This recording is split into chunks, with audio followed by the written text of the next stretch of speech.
ونين كوكول كلون حرس جالتا من بلسات بني تائس إيقتا جرونتين تولي يوم منا قفتا Ani maqaan koo Lammii Saatiin jedhama. Kanin dhaladhe magaalaa Amboo keessatti yeroo ta'u barumsa koos kutaa 1 hanga 12tti achuma magaalaa Amboo keessatti baradhe. Barumsa koo kutaa 12ffaa ergan xumuree booddees akka carraa qabxii waan naan dhufneef waggaa tokko qabsiisee qoramuun dirqama natti ta'e.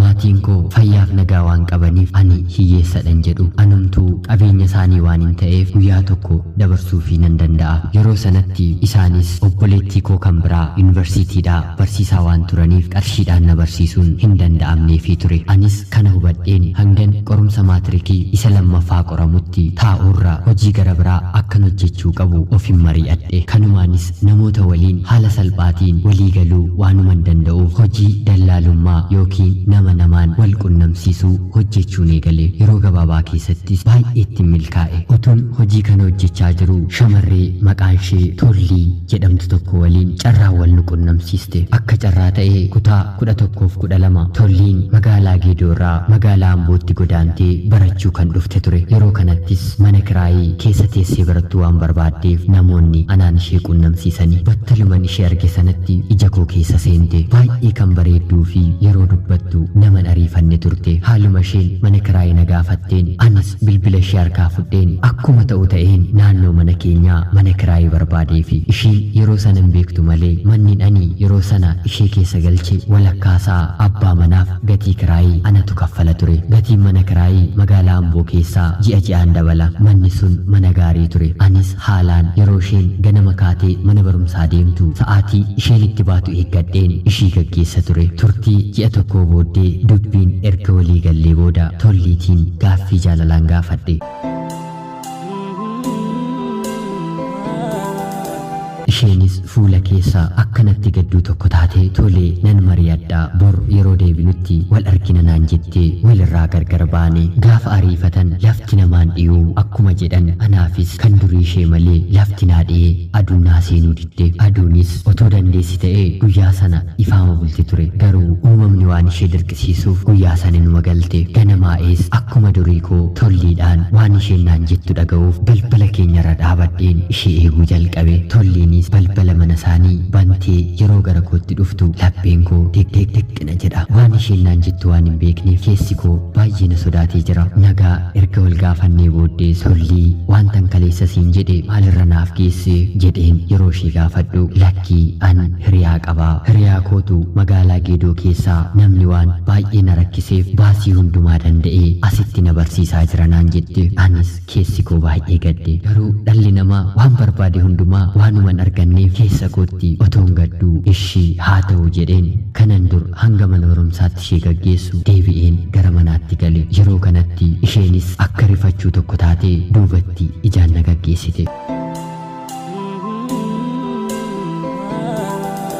Guyyaa sanaa kaasees waa'ee isheetti mataan na dhukkubeen beeku. Mataan na dhukkubuu jalqabe. Baay'een ishee yaada. Kanan dur ganama ishee gaggeessus barfadheen hirriba koorraa ka'uu jalqabe. Isheen garuu akkuma ganamaan balbala mana isaanii yeroo bantu ijji ishee bakka nani dhaabadhee ishee eegu ture. Anis yoo xiqqaate naannoo torbee lamaaf ganama karaa foddaatiin ija koo saaqee ishee ilaaluu malee ishee gaggeesseen hin beeku. Foddaa keenyarra dhaabbadheen garuu haga isheen karaa ija koorraa ishee maqsutti isheen hordofa ture. Torbee lama booddee Tolliin bilbila koorratti naaf bilbilte. Maaf baddee lammeessaa naan jette. Anis jira hin banne. Ganama si gaggeesseen lapheen koo na jalaa madaa'urra jiraachuu makee ijaan arguu naaf wayya jedheen si baqadhee jedheen isheefan deebise. Isheenis xiqqoo akka kolfuu natti taatee tole haa ta'u bor wal agarraa naan jette. Anis maaluma natti himti mee mucaan kun jedheen ganama yeroo isheen mana barumsaa deemuuf kaatu balbala irratti ishee eege. Akkuma barame daftara ishee qabattee dhuftee beenukaa xiqqoo mallee na gaggeessii naan jette. Anis ishee tole jedheen miilla koo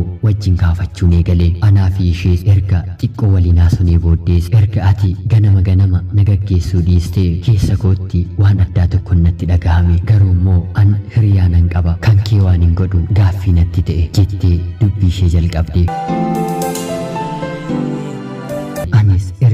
guddaa qabaattee lammaffaa galuun waan hin barbaachisneef anaaf kan Rabbi naaf kenne barbaadachuu naaf wayyaa jedheen isheetti deebise. Ergan kanatti dubbadhee booddee isheenis calli jechuun callisaa waliin deemne nagaatti wal jennees walirraa sadda baane. Ammas buleesaa ganamaan bilbila naaf bilbiltee koottuu meeshaa narraa fuudhii naan jette. Anis tole jedheen hirribaa ka'een yeroo balbalarraan itti ba'u kennaa waraqataan haguugame tokko harka kootti naaf laatte. Anis tole jedheen harkaa fudheen gara manaatti galeen kennaa sana yeroon banu afaan Amaariffaan fiqir yaashannafaal yookiin jaalalli ni moo'aa kan jedhu barreeffama fuulleen haguugameen arge. Anis bilbileefiin guddaa galatoomii ergan ishee jedhee booddee yaadni sammuu koo galaana natti ta'u jalqabe. Yogguun kana kaasu sun deebisee na lola, yogguun sana kaasu kun deebisee na lola. Anis baay'een dhiphadhe. Torbee lamaaf xiqqoo afuura argadheen ture. Amma garuu erga isheen jaalalli ni moo'aa jettee naaf kennitee ergaa kana mucaan kun sababii malee anaaf hin ergine jedheen of gaafachuun jalqabe. Anis guyyaa sanaa kaasee ganama akkuma durii koo ishee gaggeessuun jalqabe. Anaa fi ishees utuun jaallatiin jaalala keessa galle. Haasoon keenyis guutummaatti haasoo jaalalaa ta'e. Sanbataaf dilbatas mana isheetti na affeertee waliin haasa'uu jalqabne. Anis baay'iseen jaalladhe. Isheenis waan naaf mo'amte fakkaatti.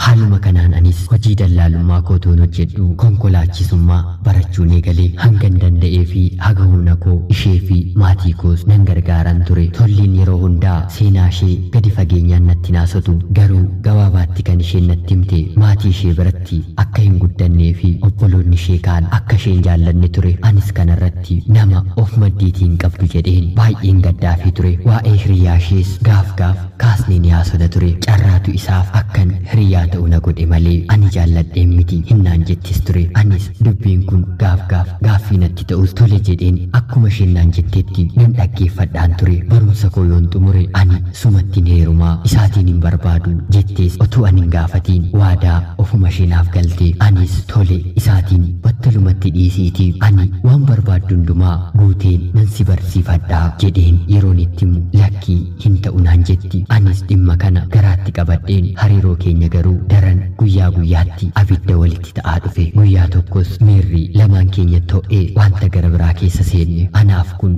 jireenya koo keessatti yeroo jalqabaafis ture. Anis guyyaa kanaa kaasee akka ishee waliin jireenya koo guutuu dabarsuun barbaadu waadaa isheef hin galle. Kanumaanis qormaanni kutaa 12ffaan qabsiise. Ammas naaf dhufu waan dideef hojii dallaalummaa koo itti fufeen hojjedhe hanga isheen kutaa 12ffaa xumurtuuttis waggaa tokko ergan eegee booddee tollii koo kanaan booddee bakka biraa yoon deemeefis qubeelaa walii fiduu qabnaa jedheen yeroo ishee gaafadhu lakkii maaltu si ariifachiise yuunivarsiitii deemee barumsa koo xumureen hundumaayyuu ni qaqqabna naan jette. Anis baay'ee ergan ishee qaradhee booddee tole siifaa ta'eedheen ishee eeguu jalqabe. Isheenis barumsa ishee xumurtee meeshaawwan ishee gara biyya isheetti yeroo gaggeeffachuu fettu ta'een tokko na mudate. Innis anaa fi hiriyoonni koo mana ishee keessaa meeshaa yeroo hidhuudhaaf walitti qabnu akka carraa peestaalii keessaa daftarri tokko suuraa hedduu kan baatu keessaa gadi bu'e. Tolliin hiriyaa ishee duraallee yeroo ta'e akka dhiiste natti himtee turte. Suurri sun akka jirutti suuraa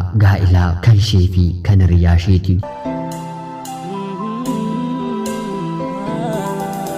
Anis kana argeen naheen ofirratti qucummadhee taa'e. Boo'ichi mimmaanis lakkuun ija koo keessaa gadi yaa'e. Meeshaa ishee erga walitti qabee booddee kanadhas hin jenneeni konkolaataatti fe'een nagaatti jedheen isheerraa gargar ba'e. Erga isheerraa addan ba'ee booddee waa'ee ishee gadi fageenyaa yeroon qoradhu hiriyaan ishee sababa isheetti nama waliin walitti bu'ee waggaa 2 mana adabaa akka jiruun dhagahe. Anis keessa kootti hojii kee Rabbi siif haa laatu jedheen kallattii koo qabadhe. Erga isheerraa addan ba'ee booddee har'a kunoo waggaa 3 fixeen jira. Homaa nama amanee jaallachuun abjuu natti ta'a. Hiriyoonni koos akka muka gogaa nama tokko irratti gogdee haftaanaan jedhu an qalbiin koo takkaa dhoqqaa'eera. Haala kamiitiin akkan of sirreessuun beeku. Yeroo ammaa kanattis jireenya addunyaa kanaa mo'achuuf gara biyya Misriitti imaleen jireenya koo jiraachaan jira. Namoota hedduu waliin hariiroo jaalalaa jalqabus takkaatti harka koo irratti bishaa'a. Tolliin laphee koo bantee otoon cufiin deemte lammeessaatii Misirraa tollii dabli'uuf bakka jirtutti nagaatti.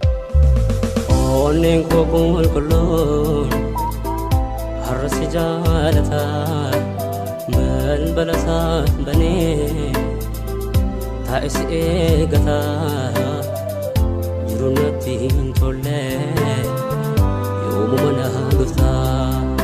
Ashama akkam jirtu kabajamtoota hordoftoota qophii Oromiyaa 24 nagaaf jaalallii tokkummaan addunyaa jirtan hundumaatti hunduma keessaniif yaa ta'echa guyyaa har'aa xalayaa obboleessi keenyi lammeessaatii Misirraa nuuf ergee isiniif qabadheen dhiyaadhe akkasiin irraa barattanii fi itti bohaartan homaa shakkii tokko iyyuu hin qabu. Obboleessa keenya lammeessaa xalayaa kana nuuf erguu keef guddaa galatoomi siin jenna. Egaan kabajamtoota hordoftoonni qophii Oromiyaa 24 hedduun keessan xalayaa dhiiraa nuuf hin qopheessitu jettanii komentii jalatti dhiyeeffachuun keessan ni beekama. Haa ta'uutii aan dubbisuu dhiisee nutoon taane xalayaa hedduu obboloonni koo dhiiraa nuuf ergan waan hin jirree fi obboloonni koo dhiiraas hedduun keessan dandeettii xalayaa barreessuu ajaa'ibaa waan qabdaniif hadaraa keessan nuuf ergaa isiniin jenna. Egaan gara xalayaa kanaatti yeroo deebinu guutummaa isaatti akkuma dhageessanitti obboleessi keenyi rakkoo keessa jira. Kunis maalinni hiriyaasaa kanaa erga jaallateenii booddee hiriyaa gara biraa waliin jaallachuun baay'ee itti ulfaatee jira. Kunis hiriyaansaa utuu abbaa manaa qabdu waggaa 2 guutuu isa waliin turuu isaati. Shamarroonni tokko tokko waadaa namaaf galanii dhiira gara biraa waliin sababoota garaagaraa fayyadamanii waliin turan akka jiran homaa gaaffii keessa kan nama galchu miti. Akka dhuunfaa kootti obboleessa kiyyaaf dhaamsa ani sii dhaamu wanti darbeera darbe irratti hundooftee jireenya kee gara fuulduraa miita yoo ta'e kan miidhamu si malee namni biraan hin jiru. Kanaaf lapheen nama hundumaayyuu banaa waan ta'eef laphee kee sirreessii baniitii nama biraaf akka simatu godhiin dhaamsa kiyya. Namoota lafa kanarra jiran hundumaa keessaa parsantiin 90 jireenya jaalalaasaa jalqabaan arganne. Kanaaf atis kana beektee wantoonni hedduun godaannisa siif ta'an jiraatanis garuu deebisuu qabda. Kun amaluma jireenyaa jedha. Egaan warri qophii Oromiyaa